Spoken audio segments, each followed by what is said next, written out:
안녕하십니까, 임정 권사입니다. 우리가 지난 시간에 사무엘하 24장까지 끝마쳤고요. 사무엘하를 끝마치고 나서 열왕기 상으로 들어가야 순서잖아요. 그런데 우리가 사무엘서를 읽으면서 다윗의 시편을 절반 정도 읽는다고 했어요. 그래서 지금 53편부터 71편까지 마저 읽고 그리고 이제 열왕기 상으로 넘어가도록 하겠습니다. 그래서 오늘은 시편 53편을 먼저 읽게 될 텐데요. 이 시는 우리가 앞에서 읽었던 시편 14편과 쌍둥이 시라고 일컬어지는 시편이에요. 그 내용에 있어서도 구절구절이 같은 내용이 반복되기도 하고 그 어리석은 자에 대한 이야기를 하고 있어서 쌍둥이시라고 봅니다. 그리고 54편을 우리가 먼저 읽었고 이어서 55편을 읽을 텐데 55편은 광야 별곡이라는 별명이 있어요. 제목만 봐도 그 압살롬의 난 때 광야에 피했을 때 자신에게 가장 가까운 자들이 자기를 돌아선 그 배반의 아픔 가운데 쓰여진 시라는 것을 알 수 있습니다. 시편 53편의 표제어는 다윗의 마스길, 인도자를 따라 마할렛에 맞춘 노래 이렇게 되어 있어요. 마스길은 몇 번 말씀드린 것처럼 그 지혜가 담긴 교훈이라는 그런 뜻이라고 했어요. 그러니까 가르침에 초점을 맞춘 찬양시의 종류라고 여겨지는 거죠. 그리고 인도자를 따라 마할렛에 맞춘 노래라고 되어 있는데 마할렛이라는 게 분명하게 나와 있거나 설명된 데는 없어요. 그런데 아마도 어떤 곡조라든가 악기 이름을 나타내는 것으로 그렇게 생각이 됩니다. 그런데 그 곡조나 악기가 어떤 분위기였는지는 알 수가 없는데 이 마할랏이라는 그 용어의 의미 속에 질병이나 슬픔 같은 그런 의미가 담겨 있다고 해요. 그러니까 인도자를 따라서 슬픔과 애원이 담긴 곡조나 악기에 맞춘 그 다윗의 교훈시 이렇게 53편을 설명할 수 있겠다는 거죠. 시편 53편이 14편하고 쌍둥이 시편이라고 했는데 시작하는 게 똑같죠. 어리석은 자는 그의 마음에 이르기를 하나님이 없다 하도다 하면서 그 어리석은 자가 여기서 말하는 성경에서 말하는 어리석은 자가 지적인 능력이 부족한 것을 의미하는 게 아니고 하나님을 인정하지 않고 인생을 사는 그런 사람을 어리석은 자라고 말한다고 했어요. 그들은 부패하며 가증한 악을 행하며 선을 행하는 자가 없도다 하면서 그 어리석은 자들의 특징이 그 부패하고 가증한 악을 행하고 있기 때문에 선을 행하는 자가 없는데 그런 그 악한 사람들이 단수가 아니고 그 복수, 그들로 표현이 되어 있습니다. 그러면서 그 2절에서 보면 하나님이 하늘에서 인생을 굽어 살피사 지각이 있는 자와 하나님을 찾는 자가 있는가 보려 하신즉 각기 물러가 함께 더러운 자가 되고 선을 행하는 자 없으니 한 사람도 없도다 이렇게 되어 있거든요. 마치 우리가 로마서의 한 부분을 읽는 것 같은 그런 느낌이 드시죠. 그 어리석은 사람들은 하나님이 없다고 말하지만 그들이 아무리 그렇게 말한다고 한들 하나님은 실존하시는 분이고 하늘에서 인생을 굽어 살피고 계시죠. 그래서 사람의 마음을 다 평가하고 계시는 분인데 그 하나님의 평가의 기준은 온전함에 있기 때문에 그 기준에 맞는 사람은 한 사람도 없다는 거예요. 그래서 하나님은 기준에 맞는 사람을 찾고 찾으셨지만 그 모두가 어리석은 사람이어서 한 사람도 하나님의 기준에 맞는 자가 없다라고 이야기하고 있습니다. 그러면서 그 악을 행하는 그들이 두려움이 없는 곳에서 크게 두려워하였으니 너를 대항하여 진친 그들의 뼈를 하나님이 흩으심이라 이렇게 그 이야기하고 있는데, 그 악인들이 두려움도 없이 마음대로 악을 행하던 곳인데 그곳에 하나님의 임재가 임하니까 그들에게 무서운 공포가 두려움이 임해 있는 것을 이야기하고 있어요. 그들의 결말은 그래서 참혹하죠. 그 참혹함은 전쟁에 그 비유되어서 그 뼈까지도 하나님이 흩으신다고 이렇게 말씀을 하고 있습니다. 백성들을 양식처럼 그 먹어치우던 죄악을 행하는 자들이 패배를 당해서 그들의 시체가 땅에 버려지게 되며 결국은 그들이 수치를 당하게 될 것이라고 이렇게 말하고 있는 거죠. 그들이 그렇게 된 이유는 그들이 없다고 말하던 하나님께서 그들을 버리셨기 때문이라고 이야기하고 있는 것입니다. 그러면서 53편의 그 마지막 부분에 시온에서 이스라엘을 구원하여 줄 자 누구인가? 하나님이 자기 백성의 포로된 것을 돌이키실 때에 야곱이 즐거워하며 이스라엘이 기뻐하리로다 이렇게 그 노래하고 있거든요. 하나님이 없다고 어리석게 이야기하고 있는 사람들이 많지만 그 이스라엘을 시온에서 구원해 줄 자가 누구냐? 오직 하나님밖에 없다는 이야기를 하고 있습니다. 그래서 하나님이 없다고 어리석은 사람들은 그 이야기하지만 결국은 하나님께서 그의 백성 가운데 임재하심으로 그를 믿는 자들을 구원해 주신다는 그 하나님의 백성에게 구원을 베풀어 주시기 때문에 하나님의 백성이 기뻐할 것이라고 이렇게 53편은 끝을 맺고 있습니다. 53편 읽고 계속 이어가도록 하겠습니다. 53편. 어리석은 자는 그의 마음에 이르기를 하나님이 없다 하도다. 그들은 부패하며 가증한 악을 행하며 선을 행하는 자가 없도다. 하나님이 하늘에서 인생을 굽어 살피사 지각이 있는 자와 하나님을 찾는 자가 있는가 보려 하신즉 각기 물러가 함께 더러운 자가 되고 선을 행하는 자 없으니 한 사람도 없도다. 죄악을 행하는 자들은 무지하냐? 그들이 떡 먹듯이 내 백성을 먹으면서 하나님을 부르지 아니하는도다. 그들이 두려움이 없는 곳에서 크게 두려워하였으니 너를 대항하여 진친 그들의 뼈를 하나님이 흩으심이라. 하나님이 그들을 버리셨으므로 내가 그들에게 수치를 당하게 하였도다. 시온에서 이스라엘을 구원하여 줄 자 누구인가? 하나님이 자기 백성의 포로된 것을 돌이키실 때에 야곱이 즐거워하며 이스라엘이 기뻐하리로다. 네, 이어지는 55편은 아까 그 광야 별곡이라는 별명이 있다고 했어요. 첫 시작이 하나님이여 내 기도에 귀를 기울이시고 우리가 그 압살롬의 난 때 쓰여진 시들을 보면 다 하나님이여 하면서 시작하고 있는 걸 볼 수 있거든요.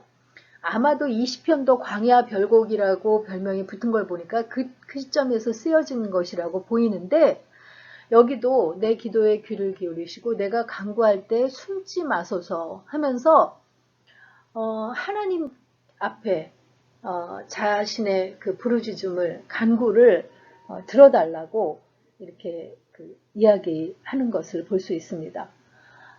그러면서 4절에 내 마음이 내 속에서 심히 아파 하며 두려움과 떨림이 내게 이르고 공포가 나를 덮었도다 라고 이야기하고 있어요. 이 그 뜻하지 않던 그 다윗을 향한 이런 그 반란과 반역 때문에 굉장히 지금 다윗이 공포 속에 있는 그런 상황인 거를 알 수 있어요. 그가 그런 상황 속에서 나는 말하기를 만일 내게 비둘기같이 날개가 있다면 날아가서 편히 쉬리로다 라고 표현하고 있는데 지금 이렇게 공포가 다윗을 덮을 때 어디를 향해서 날아가서 편히 쉬리로다 날개가 있다면 이렇게 이야기하는 걸까요? 그거는 당연히 지금 다윗이 이 모든 상황을 바꿔주실 수 있는 그 하나님을 향해서 날아가서 편히 쉬고 싶다라고 지금 표현하고 있는 거죠. 어, 그러면서 이어서 내가 멀리 날아가서 광야에 머무르리로다. 이 구절 때문에 광야 별곡이라는 그런 별명이 붙게 된 것인데요. 다윗은 이런 그 상황 속에서 자기가 자유롭게 벗어나서 정말 그 날아가고 싶어 날아서 광야에 머무르리로다 라고 노래를 하는데, 그 자기가 지금 이렇게 힘든 상황에 있는 그 이유를 55편 12절 13절에서 이야기를 하고 있어요. 나를 책망하는 자는 원수가 아니라 원수일진데 내가 참았으리라.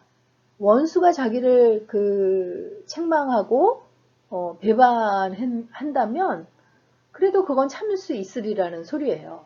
그런데 나를 대하여 자기를 높이는 자는 나를 미워하는 자가 아니라 미워하는 자일진데 내가 그를 피하여 숨었으리라. 그러니까 원수라든가 자기를 미워하는 자가 그랬다면 참을 수도 있고 내가 피할 수도 있다는 거예요. 그런데 자기를 책망하고 미워하는 자가 곧 너로다. 나의 동료, 나의 친구요, 나의 가까운 친구로다.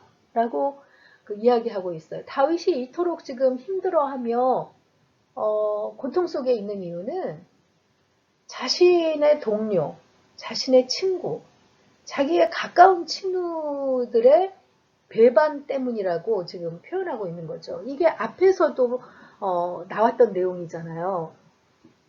아들 압살롬이 다윗을 반역했을 뿐만이 아니라 그와 함께 전쟁터를 누비면서 책략을 나누고 했던 아히도벨이라는 그 친구, 동료가 다윗을 배반한 것이 굉장히 아팠을 것이라고 학자들은 보고 있는 거죠. 그러면서 이런 그 표현들이 아마도 그를 비롯한 다른 가까운 사람들을 이야기하는 걸 것이다. 그것이 다윗에게 극도의 고통과 외로움을 안겨줬을 것이다. 라고 이야기하고 있는 거죠. 그래서 나는 하나님께 부르짖으리니 여호와께서 나를 구원하시리로다. 그가 지금 힘들고 아픈 상황을 이야기하면서도 그 중심을 잃지 않고 있어요. 그가 누구한테 부르짖고 누구한테 도우심을 구해야 하는지를 정확하게 알고 있기 때문에 중간중간에 그 표현을 하고 있어요. 나는 하나님께 부르짖으리니 여호와께서 나를 구원하시리로다. 그 결과가 어떻게 되느냐. 나를 대적하는 자 많더니 나를 치는 전쟁에서 그가 내 생명을 구원하사 평안하게 하셨도다. 우리가 압살롬의 그 반역의 결과를 알잖아요. 압살롬도 아버지를 대적해서 아주 기세등등했지만 결국은 요압에 의해서 죽임을 당하고, 아히도벨도 뭔가 새로운 그 시대를 열어갈 것처럼 정말 하나님의 꾀를 내는 사람처럼 인정을 받았지만 결국은 스스로 목숨을 끊는 그런 종말을 맞게 되잖아요. 결국 그 모든 일에 구원자는 하나님이시라는 거예요. 그래서 하나님께 맡겼더니 결국은 나를 평안하게 하셨도다 라고 지금 고백하고 있는 거죠. 그러면서 이 시에 이제 말하자면 주제 같은 이야기를 하고 있어요. 내 짐을 여호와께 맡기라. 그가 너를 붙드시고 의인의 요동함을 영원히 허락하지 아니하시리로다. 어떤 그 힘든 상황에 있던지 이 시편 55편이 다윗의 마스길이라고 했는데, 다윗의 교훈이라고 했는데, 다윗이 전하고 싶은 교훈이 이건 거예요. 어떤 상황에 있던지 내 짐을 여호와께 맡기라. 그가 너를 붙드시고 의인의 요동함을 영원히 허락하지 아니하시리로다. 이렇게 이야기하고 있습니다.